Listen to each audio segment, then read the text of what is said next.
My screen got More darker. technological issues, as always. Oh, there we go. Now we're live. Yeah, I see it now. Perfect. Ladies and gentlemen, we have with us today Mr. Todd Daniel Crawford. Thank you for having me.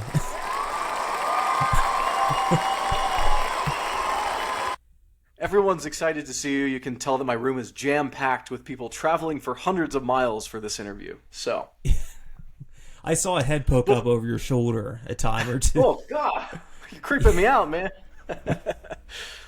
So before we get into your writing, tell me who is Todd Daniel Crawford? What do you like to do in your free time? Where are you from? Your social security number, all that good stuff. Yeah, so I'm from Pennsylvania, and I was in Pittsburgh, but I just left that. In my free time lately, I've been playing Destiny 2 a lot.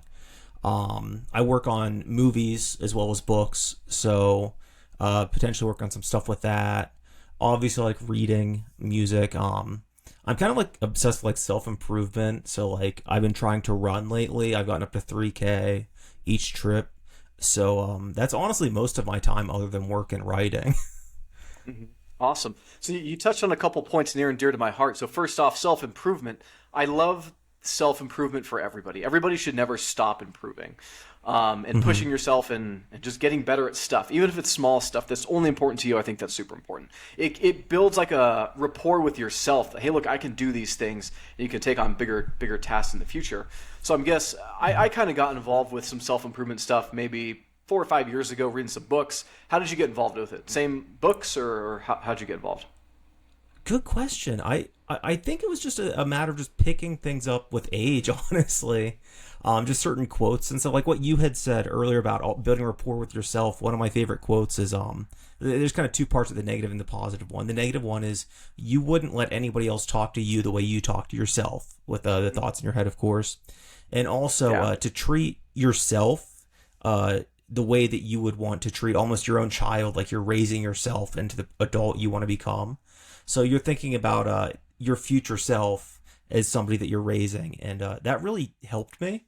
Where I always ask myself, like, should I go get pizza today, or should I exercise and fast? And I think if a friend was asking me that, I probably would say get the pizza. But for myself, I'm able to make that distinction to do what I think is for my best. I don't know. Yeah, but I definitely do love. Oh, I'm sorry. Oh, yeah, no worries. There's always a little bit of lag. So Right. I do love Coach Payne and the motivational videos on YouTube and all that. I did go down that rabbit hole of self-improvement after a certain amount of time, but I don't know where it started. Well, it's interesting. One of the things, I think one of the key determinations of success in the long term was delayed gratification. So if someone could say, I'm going to put off eating the pizza and go run a 5K or, whatever you said that you do, those people would be more successful in the long term. I think they did like a marshmallow test with kids. I don't know if you heard of that. They like gave them marshmallows and they said you can either have this one now, or if you wait like 10 minutes you can have two. And then they like tracked them over however many years. Don't make me quote the study because I couldn't. But again, looks we got a little kitty cat friend here. That's cool. Yeah, he wants to be a part of the interview if that's okay. I got some questions for you later, bud. Okay, that's cool, awesome. And then Destiny 2, I feel like I played that when it first came out a little bit, and then like I don't know, I think I picked up like Guild Wars 2 instead of that. I don't remember. I just vaguely remember playing a little bit of it. I started it I think like 3 years ago now, maybe 4. I hear that it had a rough launch. So like right now, it's one of those things where just when you think it's on track, they take us 2 steps back and then 1 forward. A couple years ago, we had the Witch Queen expansion, which was really hype. A lot of people loved it. And then this year, the expansion is one of the lesser ones. I'll put it that way.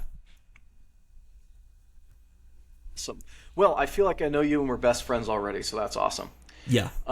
Let's move on to your writing then. So I got a couple titles off your website. You have Funeral Gallery. So let's just go one by one. What is Funeral Gallery?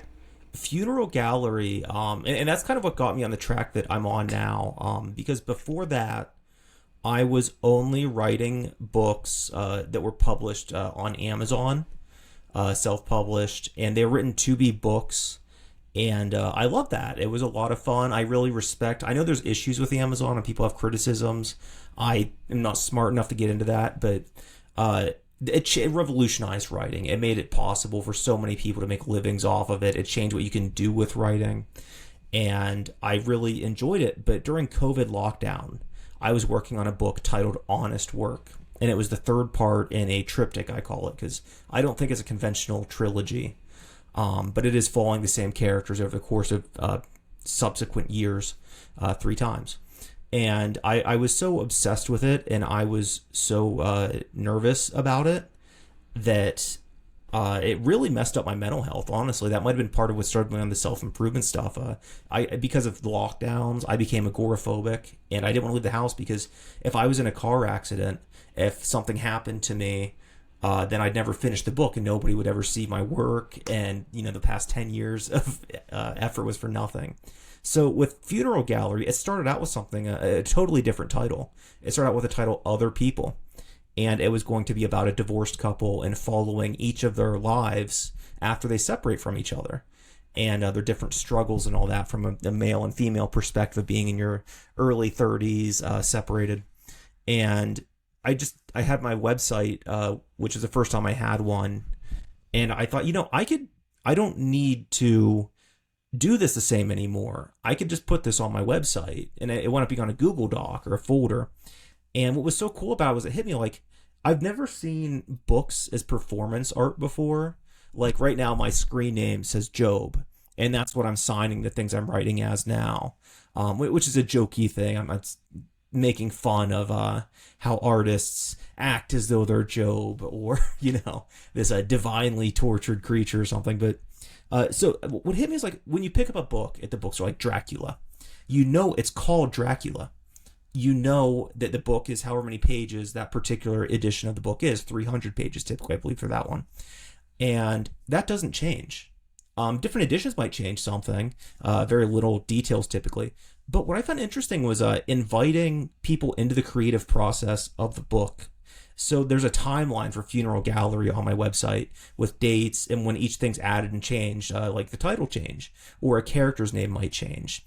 And little things that became really interesting to me where it was, why would he change his character's hair color from brunette 3 weeks later to blonde? That doesn't matter. Or does it? Because he did change it that much later, so it must have had some significance. So you could really toy with the audience. I got into, I did a series, it's part of a larger book that I'm working on, but the first three, were in Funeral Gallery, titled Weenies. I had a dachshund growing up, and I found out that all my favorite artists also had dachshunds. Norm Macdonald, I recently found out, had one. David Bowie, Andy Warhol, Pablo Picasso, Clint Eastwood. I mean, everybody. Marilyn Monroe and Audrey Hepburn both had dachshunds. And I thought that was really interesting. Obviously, Tim Burton must have had a dachshund with how many he has in his movies. And I thought, like, what is it about dachshunds that connect with people? I love them, but I grew up with one. I thought that was just my childhood. So a bunch it's of an psychos, adult. that's all I can say. That's probably but it follows a litter of dachshunds, and each of them gets sent to a different adoptive home, and it follows their lives and the different lives the dachshunds live. And so far, they've mostly been sad ones. I have others that aren't so sad, but unfortunately, thematically, I had to do that, which is very difficult. But anyhow, writing those, it hit me. I could just turn my webcam on, and I can film using OBS my Microsoft or my Google Docs file as I write it, and you could see me writing it in the corner of the screen in real time. So you could see me do the typo and then erase it or pace around the room as I'm trying to think of what to write next. And that vulnerability and connection with potential readers, so I don't really have any, but the idea of trying to bridge that gap. And really, for me, it was necessary psychologically because I could write what I write and then live my life. It wasn't this thing, it wasn't like a gestation period like a book typically is, and people have to wait until it's born to meet it. I could get hit by, a piano could fall on me tomorrow, and everything I've written is just there. And I'm not saying, because I think we give ourselves this narrative, I'm not appreciating my time, but the day after my funeral, I'm going to win the Nobel Peace Prize. Everybody's going to be like, what a genius. We were just too late. I don't think that's happening for me, but it just gives me peace of mind just to have it out there. I know people that are no longer with us that wrote, and it was a great source of comfort for me to have that and to go through it and see, what they've been going through is like talking to an old friend, honestly, after they're gone. Yeah, you bring up a couple interesting points. First one I want to touch on is you mentioned that you're pacing around the room and there's people that are, watching as you're writing. First off, how many people, how much of an audience would you say you had while you were doing this, and how vulnerable of an experience is it to be writing? And do you think that you were like being performative at all while you were writing, or was it just like, I'm in my underwear and you're getting what you get? Like, what was that experience like? So to answer the first question, I don't remember, and I hope I wasn't misleading saying it was live. I think it was live, but I might have recorded it before and then uploaded it. I think I intended to do it live, and I might have done one live, but to get the writing and myself on the screen, it had to be through OBS, as I recall.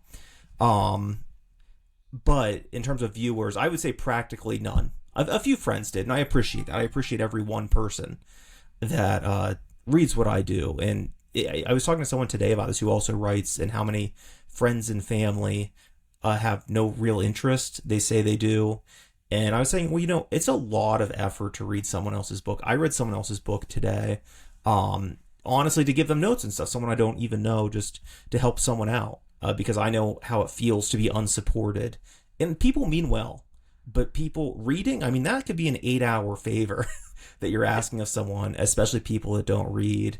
Even for me, like I love reading, but I mean, it's a chore. I've got books that I ordered and I was so excited for them to ship, I couldn't sleep the night before. And I've had them for a month or two. I haven't touched them yet because you're working, things come up. Well, you talk about delayed gratification, like the cell phone going off and stuff as this is going on, which is distracting me. I'm so used to constant, playing a video game, listening to music, drinking, getting text messages all at once, that reading, it's like meditation, and I like myself more when I read. My mind functions better when I read, but to get to that state of mind, you have to block all that chaos out, and it's very difficult. So to make a short answer long, not many people, but I understand and appreciate those who did. The next one I believe you asked was if I was being performative, or was that the third? You know what? We'll skip to that one because I might have forgot what the second one was. Okay, sorry. But I would say about 50-50, because of course it's going to be like, I didn't have the story written on a piece of paper and then wrote it. So I didn't know where the stories were going, honestly. I didn't know the names of the dogs and stuff. I named the one dog after the princess from Frozen because my sister grew up loving that movie, and that's just what came to mind. It's like, well, I can't spend 20 minutes on the dog's name. And it tied in because of a house fire is a recurring theme in it, and being an ice princess, and at the end the family leaves but the dog is trapped in the kennel, and it's not the parallel, the contrast between Elsa, the ice princess, and being trapped in a burning house. But I'd say 50-50. I think the ideas are my subconscious, but it's not written out before. And in terms of like me pacing and what I'm wearing, there's definitely a little bit of performative. Like I think in one, I set the lights up for a while and stuff. Another one, I don't drink and write, or at least I didn't until the project after Funeral Gallery. It's been an experiment I've been doing where I'm intentionally drinking and writing. In one book before, I had done that as well. I would exercise, have like 3 monsters, drink, because I wanted the book to feel like cardio. I wanted intense energy with it. But that, like, it was performative, but the alcohol was still affecting how I was writing. So real quick, tell me about the alcohol and writing, because I've had this conversation with people. I like having a few beers. I don't know if I've really like ever written drunk, but I've talked to people who have. And I think one of the famous quotes, don't tell me, or I don't remember who it was by, but it was like, write drunk and edit sober. So Hemingway. What's your opinion on this? Hemingway. I was going to guess that, but I don't want to sound too dumb on the internet. Yeah. Well, that leads into my next project, which I'm working on now. It is titled Party Boy, and it's named after the movie Cabin Fever. the deputy, played by Giuseppe Andrews, keeps calling the kid party boy. And my friends had always joked about that in college and high school. And it's intentionally cringe. I want to embrace that, the vulnerability of writing something that's embarrassing. My whole thesis is I want it to read like someone who's too drunk at a party, and so they're saying more than they should. So I've written a lot of that very drunk. One thing I was really excited to do for this project, I don't even know if it's a book anymore, this Google Doc that grows, is really inspired by like electronic music, and so it's really important for me to do a remix of my own books. So one story on it titled No Notifications. I mean, I got blackout drunk and just took at random one sentence from each book and repeated it and changed the font color and all that, italicized some. Once again, so much of what I'm doing now is a celebration of technology, a celebration of the potential we have now that no writer in the past had. Like, I put in a lot of my stories at this point, or what, I don't know what they are anymore. If they're just word art, I don't consider them poems. I have a higher standard for poetry than I have for what I do. But I put white font on a white background so that the only way you can see what I'm writing is if you highlight it and interact with the text. So you have to play around with it as a reader. You can't passively read it anymore. Or one is written backwards. So you have to think about every word as you read it. You can't just, have your eyes glaze over the page and move on. You have to consciously think about it. But a lot of that, so I forgot the question. I had to go back to it. A lot of that. Me too. We're just having a great conversation. I don't know what I asked you. Oh, you asked about drinking and writing. Oh, yeah. A lot of that I have been pretty drunk for. A lot of it, honestly, at this point. And another thing is I've written almost all of it on my phone, which I've never really done. I've taken notes on it, but I just write it on my phone. Usually at this point, most of it's written while running. I'll just be running and an idea will pop into my head. I was listening to Frightened Rabbit while I ran the other day. And I was thinking about the way Scott Hutchinson writes lyrics and the humanitarianism and what he writes and his eventual suicide and how he was so conscious of how other people feel, but yet he couldn't seem to reconcile his own flaws. And he's like this tragic figure.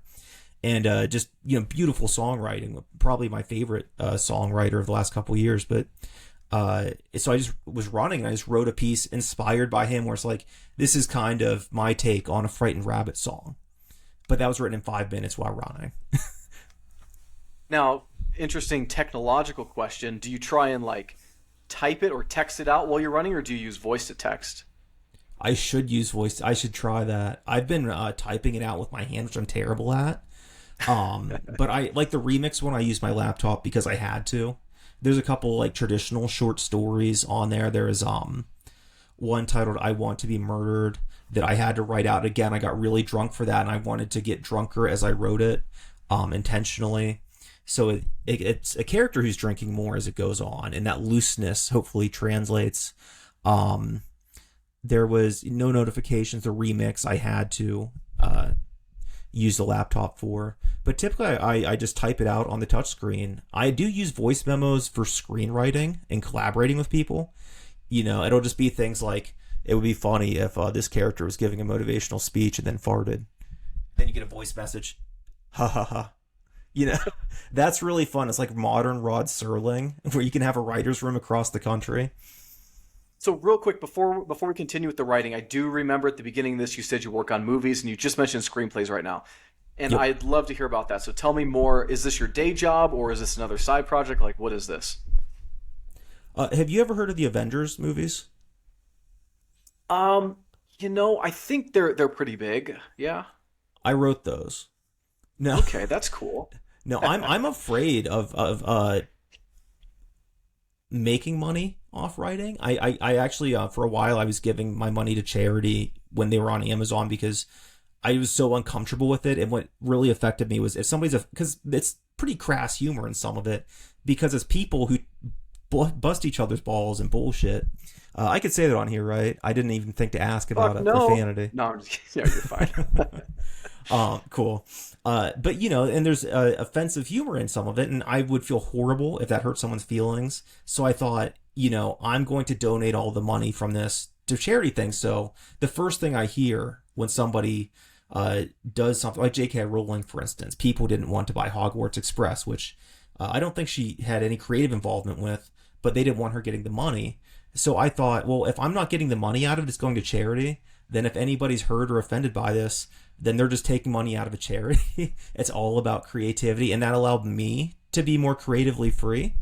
And similarly, take my books off Amazon allowed that. I do have, with this Party Boy project, I did put them back on Amazon, but I re-released them in batches of 3 because everything's triptychs for me. I don't know why. I guess I'm just a structuralist at heart. But people gave me shit where they're like, why would you unpublish your books and all this? But they wouldn't buy them. So I thought, well, the two things that matter, because you're not reading them, is you want people to pay money for my work and you want a physical copy. So what I did was I priced them as high as you could price a book on Amazon, which is about $200. Very sad. I was hoping to price them at like over $1,000 if I could. And I got the exact word count of the books, but I just replaced it with one word, repeating over and over and over again in different colors. So it's like you have the physical book. It's the same length. You can pay for it. You're going to pay a lot for it. And the word count's there. It's the same length, but you don't read it anyways. So who cares if the words are there? So I'm getting the vibe from you that you are an artist at heart. And before people yell at me, yes, writing is an art. 100% an art. And so again, this whole you're not doing it for money thing, and it's you're giving your money to charity, like I really appreciate that. But my question though is, if you are not on Amazon and you're not as exposed, how would you, in your ideal world, have your work shared? Because most art you want to share your art with people, right? Definitely. It's a tough thing. Naturally, like even in my social life post-COVID, you have to go to the bars to meet people, but you don't want to go to the bar to meet people because you don't want social life to be associated with drinking. But then you don't want to go to the club because dancing is awkward, but you don't want, and I have that same struggle with my writing where I want to get like this. I like doing interviews. They're fun. I appreciate what people who interview authors do. I feel like there's always antagonism between critics and authors or interviewers and authors sometimes. And we're all working together. We're coexisting. It's a symbiotic relationship. And I guess where I'm at with what I do currently, I just do the most exciting things that I can do. I share them. I tell people about them. I've done book readings and stuff. I did on YouTube. I did an audiobook for my birthday 1 year, 2 years, where I live streamed doing an audiobook from front to back the whole time. So I try to really make it. I love artists like David Bowie or Ye, what he did with Donda more recently, where the promotion for the art itself is a part of the art. The album artwork contributes to the theme of the album, like Sgt. Pepper's or something. So I always try to do stuff in new and exciting ways. And you're right. And that's one thing that's great about Amazon is that I know people that, some months they sell more than J.K. Rowling or Stephen King. They're up there on that list somehow, which I think's mind-blowing and amazing. And I have no issue with people making money for their books. They have every right to and deserve to. For me, it just became, I just realized it was better for the art if I didn't. But for instance, you brought up the screenwriting, and I can't get into the details of what I'm working on or anything, because you know how that is. You get into contracts and stuff like that. I'm not at that stage, but I know if I ever would be that lucky, I don't want to shoot myself in the face before it happens. Are you a WGA member then? No, I'm not. Okay. But with screenwriting, for instance, if I sold that to a studio as a commercial piece of writing and they put that out, then yes, I would take a paycheck. No issue. That's a commercial thing. But like the writing I do, all this stuff I've told you, it's weird. It's not, this character goes on an adventure and learns to accept herself and be kind, which that stuff's great. I love commercial fiction. I like genre fiction. I'm jealous of my friends who can write that. But where I'm at right now is I'm in, I guess, my Finnegan's Wake era. Like, not nearly as good as anything Joyce wrote, of course, but I'm trying to use my particular place where I love my day job. I'm not going to say what it is because I love it and I don't want it to be threatened by trolls online. but I'm very happy with a lot of things in my life. I don't dream to make it as an author. Honestly, that would be very stressful for me, because then if book sales go down one month, oh no, now I can't pay electricity or just anything. I ran a publishing house for a couple years. This is the final year we're keeping it open. And we realized that immediately, how fickle the market is. And you have to be a certain kind of person. You have to be an entrepreneur to make money off of it and everything. And honestly, there's points where our website, which I wrote articles for back in the day, we're getting a lot of views. Like for a publishing house website, we were getting like 1,000 views a week at one point, as I recall, at least 700 a week at one point. And it hit me as like, this is very stressful. And then you get weirdos messaging you and stuff. I don't know if I'm built for that. You know, my friends that I make YouTube videos with and stuff, you know, some of their videos on their own will get like thousands of views, and they're excited about that, and that's great. That's awesome. But if I made a video on YouTube, because I just make them for fun, just to make myself laugh, if one of my videos got thousands of views, I would be kind of horrified.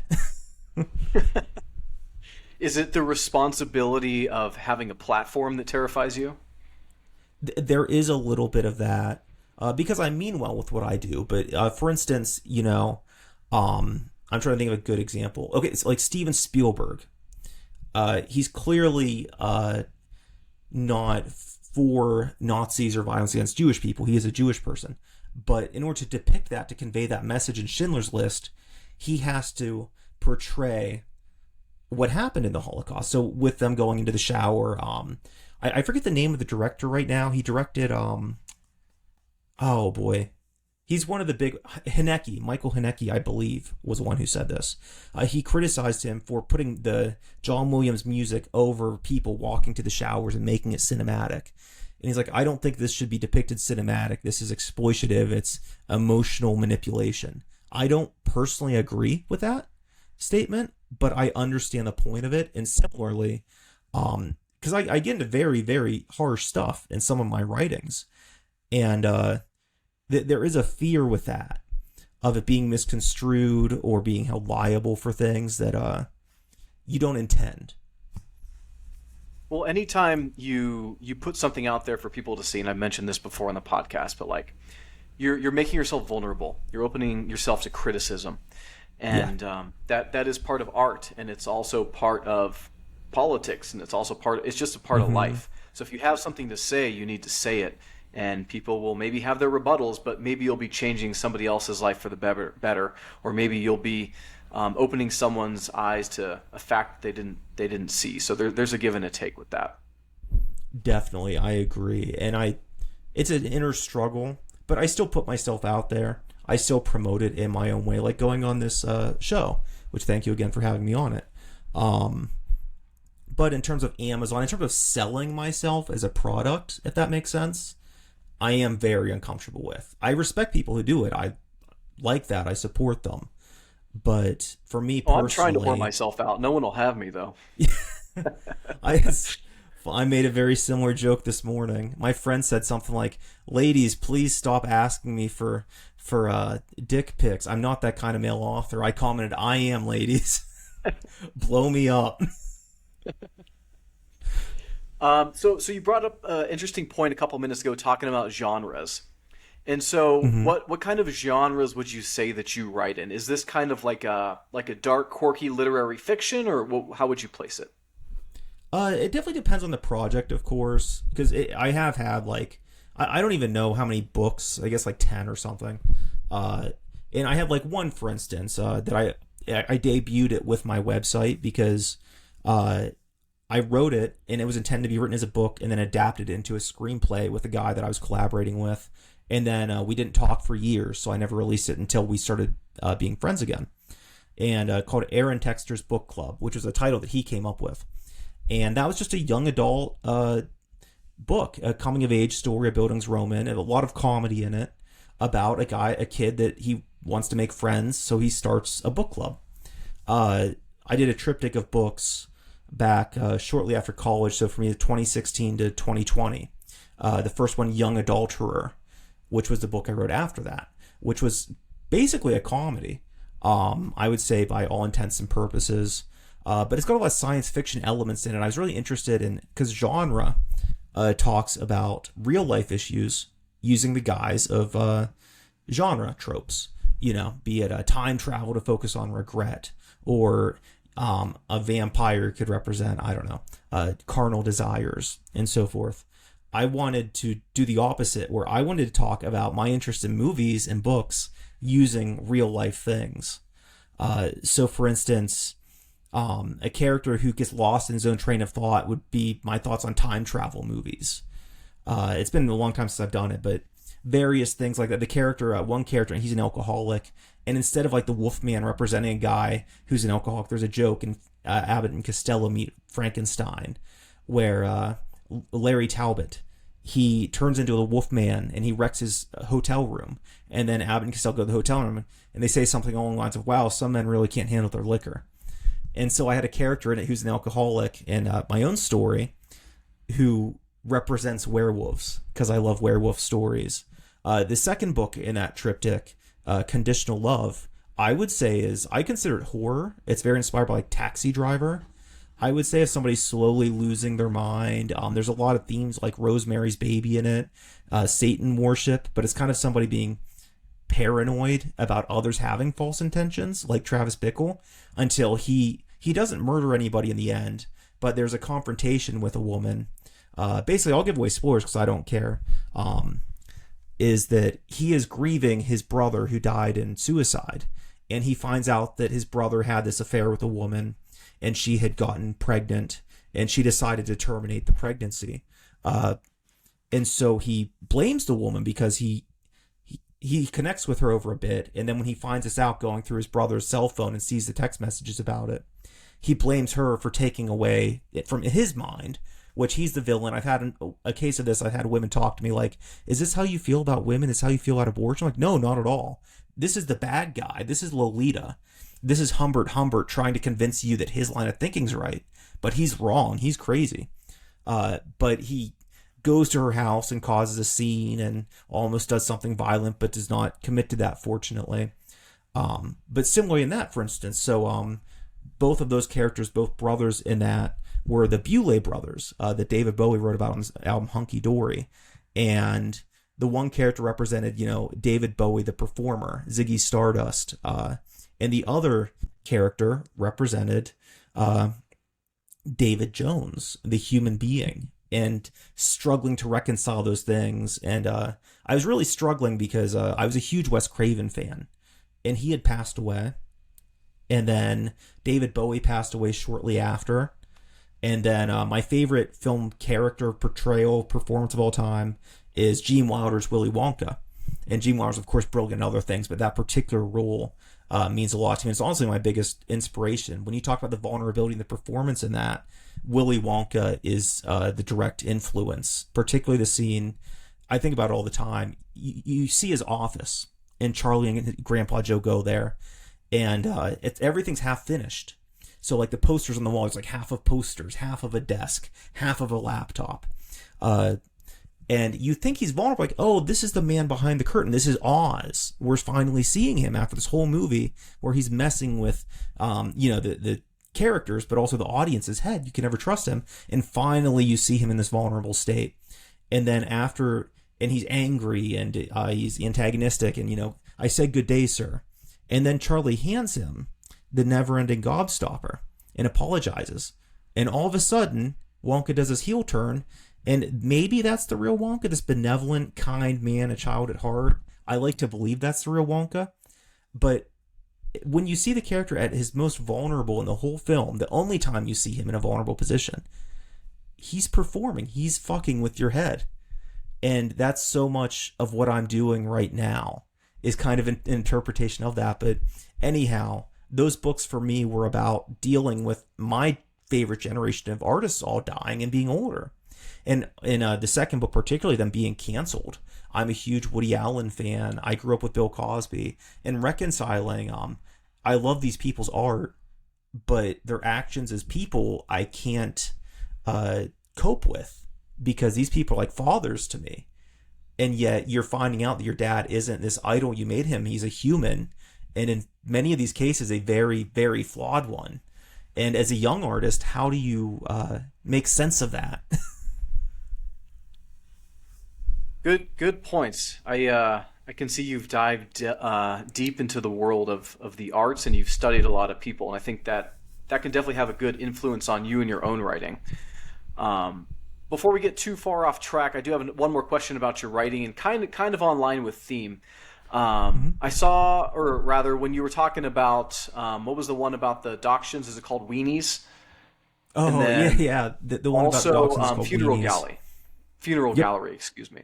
all good. One of the themes that I heard was you said for Funeral Gallery you have two people who are divorced and then they go and live their separate lives and the book follows them. And you also have the story of the Dachshunds that are all adopted and they all go and live their separate lives. So is Hmm. this a theme that you have in a lot of your books, following all these different stories and then do they reconnect or like tell me a little bit about that and how this trope in two different stories maybe is connected in more stories. Yeah, no, that's. I'm glad you picked up on that. In part because the original concept for Funeral Gallery was that other story, which I had planned for years to follow the divorced couple, and I did follow half of that. Half of one of their arcs, I followed the husband, and it ends with him leaving town, and like American Werewolf in London, how Kessler sees Jack, and he comes to him as a ghost, and he's further deteriorating. This guy, he's haunted by the ghost of his ex-wife, and she talks to him and says all this stuff in his head about how he was never enough of a man and all this stuff. And he's leaving in a car. He's leaving town with the ghost of his ex-wife in the passenger seat, talking to him. And I had written a whole story out for the ex-wife, and I thought it was too dark, and I really didn't want that. And so I rewrote that just to be one scene of her, or one chapter of her, and that was one that I wrote live. And it's there was going to be two originally. When I decided to nix the whole concept for the story, one was going to be a book reading event, and again, this was COVID lockdown time, so it was kind of nostalgic about going to readings and open mics, and each character, and I'd written them all out too. I was written and ready to go. It just needed formatted, but it was going to be like four different writers each reading like maybe a short story, a poem, different things, and one would be hers, and it would be a reflection on their marriage together. And I did a little preview for it for Funeral Gallery. I forget what it was called. It was called Sluttopia, which was just a mock title that I intended to change just as a joke on the audience. And there was just words kind of randomly arranged on the pages, and in ways that I thought was kind of interesting as placeholders to hint at what was going to happen. I was going to slowly reveal each piece as it came out, where it's like, okay, what is this? This one word became a poem, and this one's like half a story, and you'd slowly reveal to the reader what they're looking at. But what I realized, and this really changed the way that I approach writing in general, was I really got into the fashion industry at that point and just studying it and the history of it. And I'm not buying it. I'm not nearly that wealthy or fashionable, but but it's interesting, the culture of it, because you realize how creative it is and forward thinking, and just the minds of the people making these runway shows is so different than how I would ever have thought of art. And I tried applying that to my own. And what hit me was that really, especially at local readings and stuff, I have a BA in English and the classes, with no disrespect to my peers, a lot of writing is just fashion. Even genre stuff like what's in. Like for a while, dystopian teen books were in. And it was all just fashion. It's just, each different, between Hunger Games and Divergent and all those other different knockoffs. And with all due respect to those writers, because, they each wrote something that millions of people read. And we can make fun of Stephanie Meyer, for instance, but she wrote something that millions of people read. And I know how hard it is to write 10 pages to get 5 people to read. So, like, I can't talk shit. It's like, you are a talented writer if you get people to do that. Like, I've got issues with some of Stephen King's books. I love a lot of his books, but I don't love all of them. And the ones I love, I got issues with. But he got me to read 20 of his books. And that says a lot. But anyhow. So what's in fashion right now then? Good question. I haven't really followed it much since I got really into Off-White, particularly in Virgil Abloh. And then he had passed away. And I slowly kind of drifted off from there. But going back to what I was saying, I apologize I got off track with the fashion. I had this whole thing planned out where it was going to be a book reading as a whole short story written in four voices of the different performers, and it hit me that writing's just fashion. Vampire books are in because it's fashionable. They're all different models on the runway show with similar outfits in a line. So why not approach writing that way as fashion? It's not. This isn't. And writing is art, of course, like you said, but it's making, instead of words being something you read, the words themselves are art, like a painting. They're brush strokes. They're no longer just you could build like a pastoral using descriptions and stuff, but I wanted to get even more postmodern than that. Going back to the initial question with Funeral Gallery and how that all came together between following different characters, that was planned and intended. When I went back to that triptych, which Funeral Gallery branches off from, Young Adult, or the first book, it's in first person, and it's, like I said, it's very much based around Lolita and Nabokov. The character of Humbert is referenced numerous times in it. The way the character talks about women, he's infantilizing them because he's a sexist jerk, and he doesn't get that he's the problem. And the third act of that book, particularly, is farcical. And I was like, what the heck? Where's this coming from? This is like slapstick, where he gets mugged, and then someone karates the guy mugging him. This is insane. And then just cuts abruptly short. Well, in the second book, which is also first person, you start to realize some of the lies, and the end of it is him confessing to other characters, but also the reader, because the first book is then a published book that he had released. And you realize the third act of that first book was a lie, because he couldn't cope with the fact that his child was being born and had health issues, and had nearly died, and so had the mother. That to cope with that, he wrote this fantastical way of just lying to himself, but more so the readers, or flip that, the readers more so himself, because he couldn't cope with the trauma of all that, because he didn't feel like a man. He felt powerless. He couldn't save his daughter. And if he can't save his brother who killed himself, if he doesn't even know how to save himself, how can he raise a girl into this world? And it comes to the end where he gives this confession. And rather than being celebrated for it, it's almost like the end of Whiplash, where he does the incredible drum solo. But everybody's horrified. They're not like, wow, I'm so proud of you for coming clean and getting this off your chest. They're all kind of like, I can't believe that you just said that horrible thing in this public space in front of your family. And because it gets in the masturbatory nature of writers and confessions, and how sometimes we say too much and we think about our catharsis, but we don't think about how it affects other people, or how our words can hurt people in our writing. And the third book is third person, and it follows three people. And then Funeral Gallery after that doesn't follow that person really at all, except for maybe one section. And I always wanted to start very tunnel vision from one perspective, and then get a little bit wider and wider until you have built up this whole world like Springfield in The Simpsons or something. Not nearly as good or as ambitious, but that scope was what I wanted to gradually build towards, where you don't realize it till 3 or 4 books in. You're like, oh wow, I thought this was about this guy being selfish, but it turns out it's about this whole world. And that's the growth of the character, is he does redeem himself, or at least attempt to in many ways. And he goes from seeking forgiveness in the first book to providing it in the third, which it was kind of the book could have ended there for his story, but it goes on because it's not about him anymore. And that's what life is. That's what growing up is realizing, hey, this isn't about me. There's all these other people who are equally as interesting, as troubled, and as smart and valuable as me. So there was a meta commentary with that. And using that same kind of thing with the Dachshunds is because I'm a hack. Just reusing it over and over again. I can't come up with new ideas, so I'll just reskin it. In my defense, I'm OCD. Well, you tying together a couple points that you had from different conversations that we've had all over the place, which I do love and appreciate, by the way. I don't like the super linear things. But you said, like, in regards to what's in fashion right now, and then,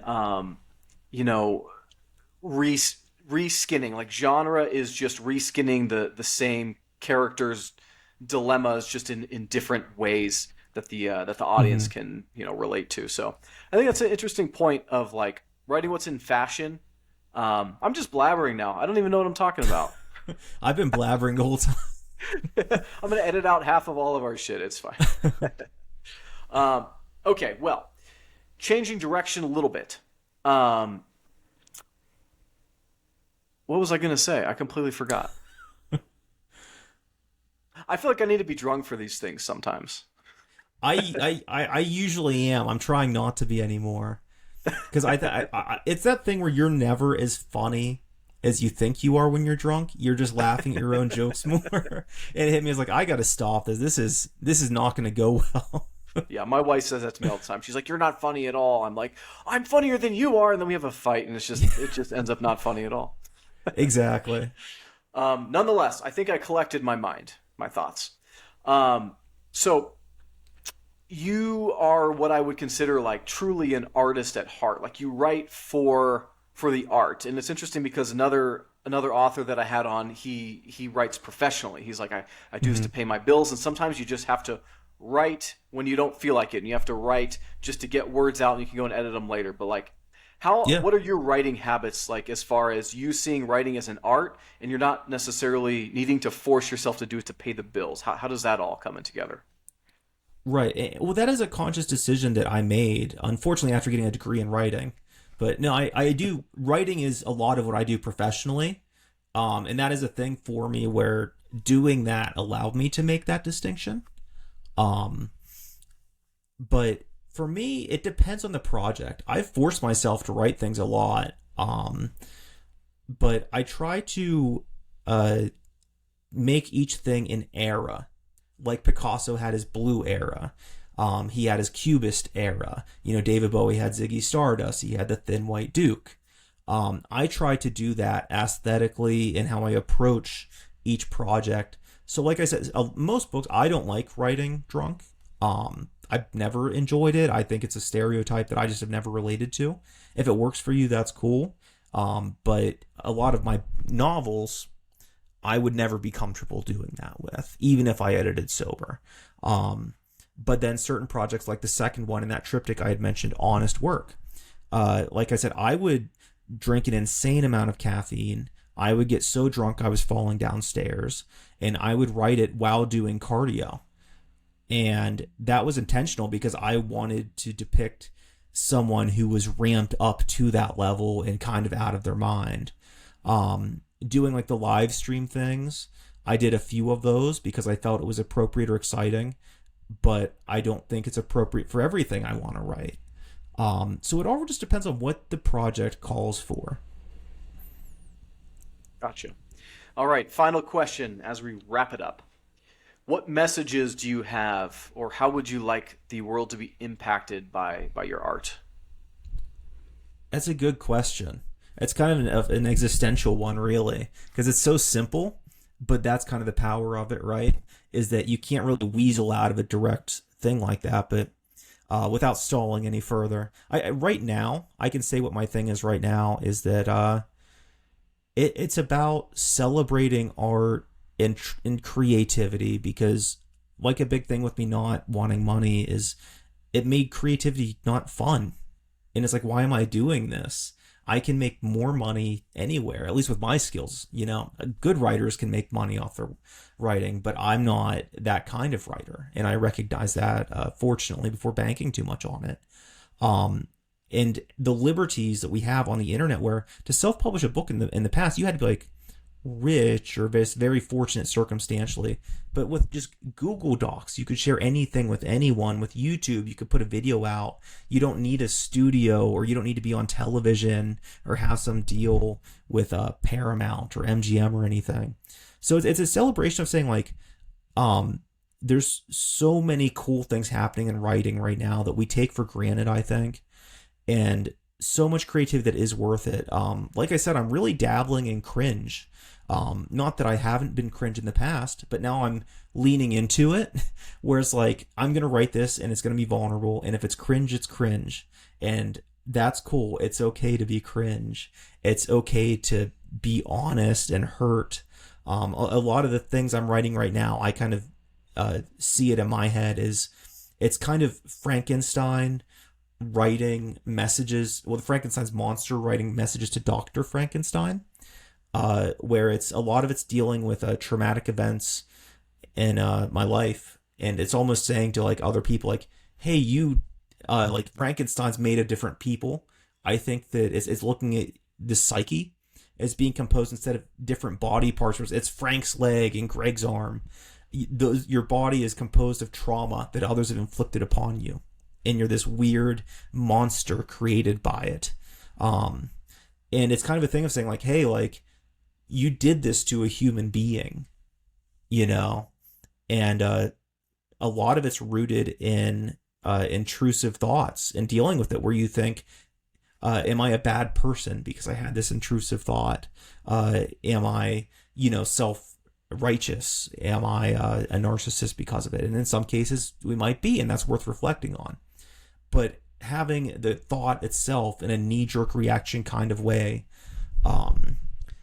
I don't think makes you a bad person. And so much of, because I coach writers too sometimes. I try to, at least. And one thing that I tell a lot of them is that writing is a form of alchemy, where you're taking all the shit, all the trauma, all the things you didn't ask for in life and didn't want, and you're not even grateful for it. It didn't make you a bad person, or a better person, I'm sorry. It just hurts you. You're thankful for what doesn't kill you, makes you stronger. But sometimes, you get hit by a car, you just limp. You're not stronger for it. You're just hurt. And writing and art is a way of converting that shit to gold, or at least trying to, and saying, I'm not allowing you to define me. You can't paint me in this way, because I'm taking these things that did hurt me and I'm turning it into art, and that's hopefully helping other people heal. Yeah, it's definitely catharsis for the writer, and then passing on wisdom to the reader as well. Awesome. Well, ladies and gentlemen, Todd Daniel Crawford. Thank you.